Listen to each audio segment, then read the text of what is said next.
Welcome to Home Cooked Stories, the podcast that brings flavor and inspiration to your ears.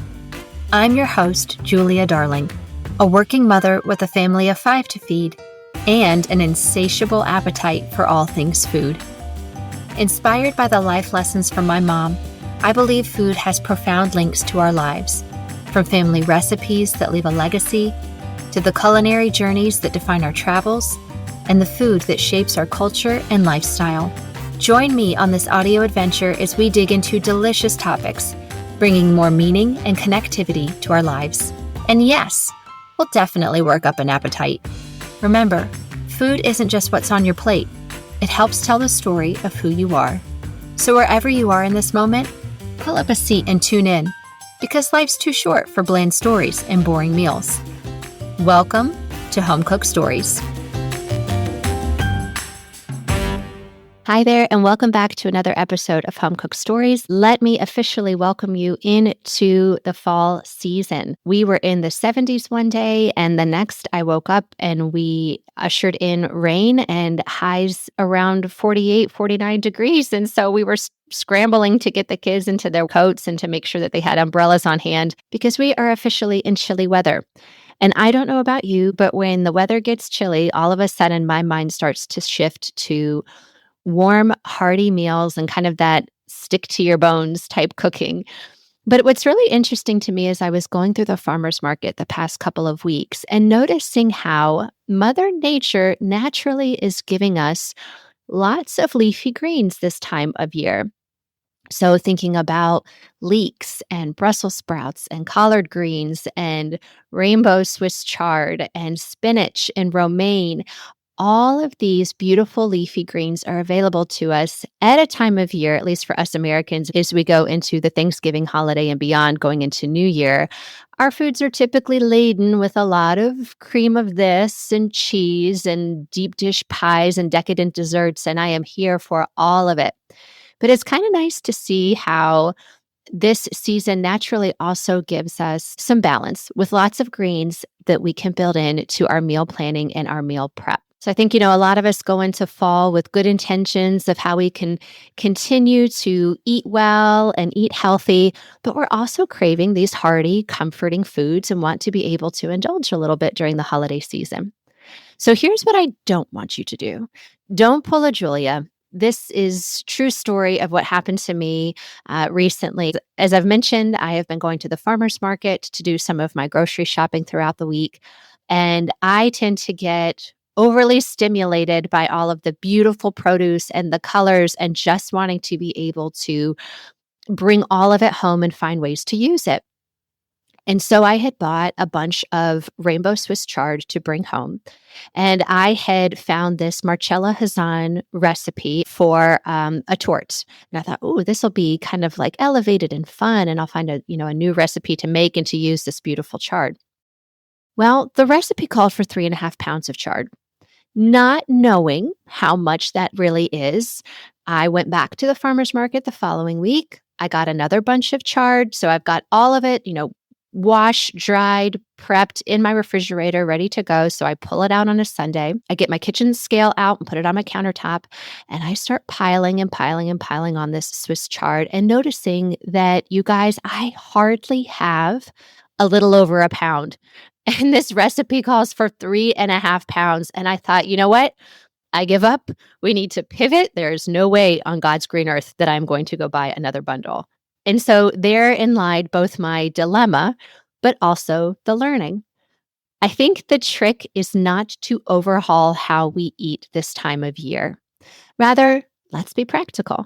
What are ways that we can make small shifts that will help you easily tuck those seasonal greens into something that you're already making? And so just being able to simply add a handful of greens here or there is all of a sudden something that you can actually do. It's effortless and it's achievable. It's because we're working from something that we already know how to do. And that's what I wanted to talk with you guys about today, simplifying how we approach eating more greens in the colder months. These ideas that I'll cover now, they may seem basic, but sometimes basic is what works. And I think in making little low effort additions into our meal planning or our meal prep, the more likely we are to actually do them. So it kind of makes me think about that conversation that I had with Sheila Prakash way back in episode 1 of this podcast and getting back to basics with home cooked meals. And I remember her saying, if you can find just those little victories, those little things that you can do throughout the week to cook more at home or to do a little bit of meal prep to get you there, those small victories are what give you the motivation and the boost of confidence to keep going. And I think that same philosophy and mindset applies here. So I'd rather have a couple go-to tricks up my sleeve that I know I can do and incorporate into my meal planning and build from there versus having some major meal plan overhaul, because then I ultimately don't risk that food going to waste. And I certainly don't want that to happen, even though I think we have all been there before and multiple times. So, when I think about how to actually do this throughout the week, I've broken it down into a couple kind of big buckets or categories for you. These are entry points of how we can fit greens naturally into our meals. So, are you ready? Let's get into it. So, let's start with soups because I think that's probably the easiest place to start. If you don't know how to saute or how to roast or how to steam vegetables, I bet you know how to chop them up and toss them into a pot. And that's really the premise of how to incorporate greens into your soups and your stews this fall and winter season. They wilt beautifully and quickly. They add a little extra color and a little depth of flavor into your meals. And there's no secret technique or know how required, which is why I love it and wanted to start here. So here are a couple examples of ways that I incorporate greens into some of my favorite soups at home. The first one is a minestrone soup. And I love this soup because it's one of those that basically take vegetables, beans, pasta, and broth. So take your choice of greens. Spinach or kale will work well here, Swiss chard, or perhaps even collards. Add a few chopped handfuls of those into the soup, either when you add the pasta, so they're going to cook together. Heartier greens like collards and kale, you want to add them at the same time that you add your pasta. Or stir the more delicate greens like the Swiss chard and the spinach into the soup once it's done. So, really, kind of like those last few minutes where it's all gelling together and warming up.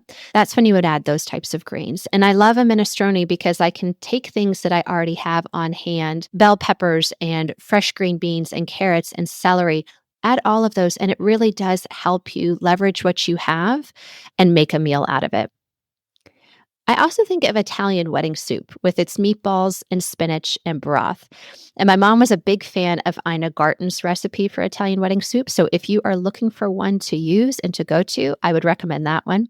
But even if it's not Italian wedding soup, think about perhaps you have a homemade chicken noodle soup recipe that you use. Easily toss in a couple handfuls of spinach there. One of my favorite things to make this time of year is white beans. And it does not get easier than taking pre-soaked baby lima beans, tossing them in a pot of water with some onion, some salt and pepper, a ham steak that I've chopped up into kind of 1-inch cubes. And I let that thing come to a boil and then simmer it for a couple hours. And the pot liquor and the way that it all just absorbs and gels together is so good. And it's so simple. I could take a couple handfuls of dino kale or collard greens and toss those into my pot of white beans this fall. Now, one of my favorite greens to eat during this time of year is collard greens. And the way that I like to cook them at home the most, or the way that I am most familiar with, is to saute up some onion and garlic, a little jalapeno, maybe a green bell pepper, or if you have celery, add that to it. And you saute it in some olive oil in a heavy bottom pot until they start to soften, right? So about 10 minutes or so. And then to that pot, I add 2 to 3 cans of rinsed and drained black-eyed peas. So if you need to eat your black-eyed peas for a little good luck in the new year coming up here in January, this would be a really great way to do that. I add the beans into the pot with a 1-pound ham steak that I have cut into 1-inch cubes, some chicken stock, and 2 bay leaves. And I bring all of that to a boil and I let it simmer for about 30 minutes. And then I'll throw in a couple of handfuls of chopped collards and I'll let it cook down and wilt together. Season it with a little spice, some red pepper flakes, a little Tony's Creole seasoning, some splashes of hot sauce, and I serve it over rice. So I took the premise from a Hop and John recipe, but just adapted it to make it a little bit more of my own and the way that I like to cook collards. If leeks are your thing, or perhaps you've never had leeks before but are curious and want to find a way to use them, I would highly recommend trying to make a leek and potato soup. And there is a recipe from a French food blogger. The blog is called Pardon Your French, and she has a fantastic recipe for this creamy leek and potato soup, or soup vichyssoise in French. And I have not cooked with leeks prior to making this soup, and now I am freaking in love with it and make it every year. And it's a pureed soup. So by the end, the result is something so smooth and so creamy and just the essence of like warm winter comfort in a bowl. And I will make a pot of this on a Sunday and eat it for lunch with a piece of crusty baguette for a week. And it is just a true, simple pleasure. The next category that we're going to move on to is eggs. We don't have to wait until lunch or dinner to get some fresh greens into our meals.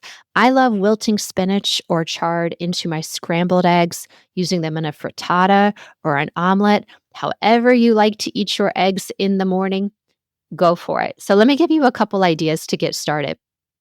Similar to that minestrone soup, frittatas and omelets are great for chopping up and using the vegetables, the cheese, the meat that you may already have at home and incorporating them into a full on meal. Now, if omelets are not your thing, or you don't know how to make them, or you don't care to know how to make them, think about scrambled eggs. So throw a couple handfuls of spinach into them as you're preparing them on the stove, and they will easily wilt and incorporate into the scrambled eggs as you're cooking them. Perhaps you like eggs over easy. I personally love eggs anyway, but think about things like toast up a slice of sourdough and then get your egg over easy and put it on top. And then perhaps you've wilted a little spinach on the side and garlic and olive oil, and you've topped that on top of the egg, and do a little, fresh shaved Parmesan or crumbles of feta. You've made yourself a beautiful breakfast and found a way to incorporate some greens into it. So there's a myriad of different ways as you just kind of start to think about it and use what you have and find ways to layer things together so that you have a beautiful, simple meal. It's not always about having a recipe. Just look at what you have on hand and think about how you can layer those ingredients into something elevated and simple. All right, let's move on to pastas. So, there are two easy ways that I incorporate greens into my pastas at home. One of the ways is to take like fresh tomatoes, cherry tomatoes, have them, add them to a pan that's filled with some minced garlic and olive oil, and then add some chopped spinach or kale or both. Again, use what you have or what you want to try.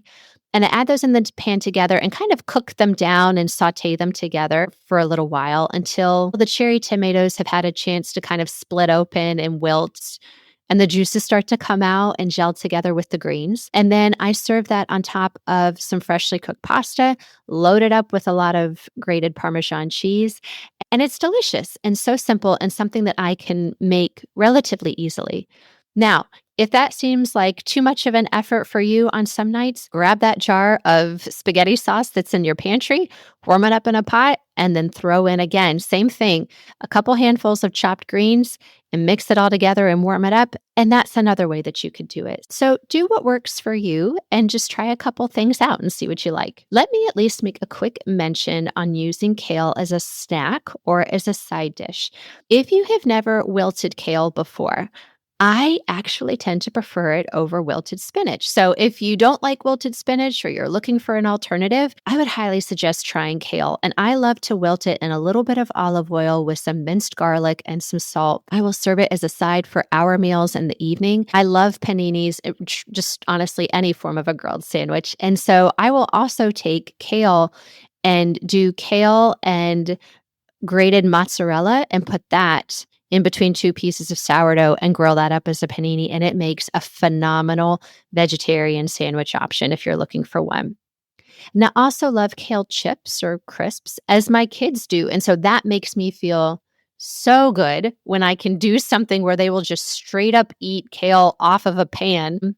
And all you have to do, you're just going to wash and dry the kale, remove the leaves from the stems, Massage a little olive oil into the leaves, sprinkle it with seasoning, and roast them in the oven until they bake up nice and crispy and draw out that moisture. So hopefully this kind of gets the creative juices flowing and the motivation sparked for some simple ways that you can start to incorporate more greens into your meals this winter.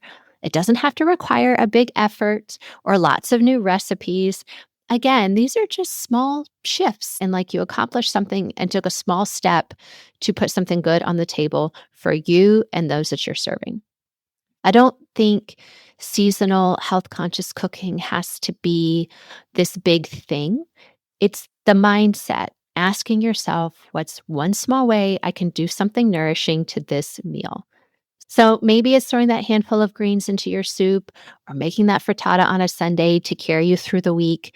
You'll know what works best for you and your household's rhythm and routine. And here's what I especially love about this approach. We're using produce that's in season. So if it's in season, it is naturally going to be at the peak of freshness and taste.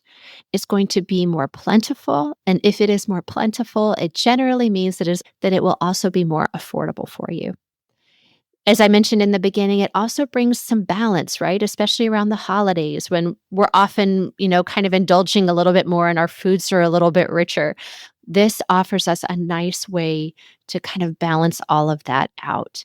And you can make some of these things once and they will carry you through the week. So as I mentioned, making them on a weekend, and then I have set myself up for lunch or breakfast to eat off of for the remainder of the week. So this is really about cooking in real life. As we dive into colder temperatures this season, try not to think of eating more greens as a chore. Rather, let's make it an effortless, approachable way to do something good for ourselves and the people that we're feeding. So there you have it. I hope that gave you a couple quick tips and encouraged you to add some more greens onto your next grocery list. And as you're thinking about your meal planning for the week, I hope you guys are staying warm and are looking forward to the holidays coming up. Thank you for listening, and until next time, eat well.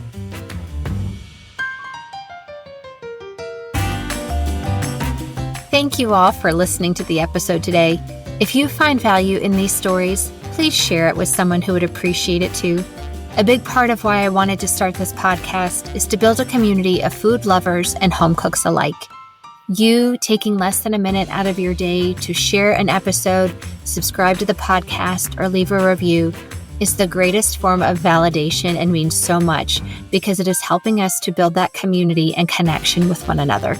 Remember, a good story is meant to be shared. Until next time, eat well.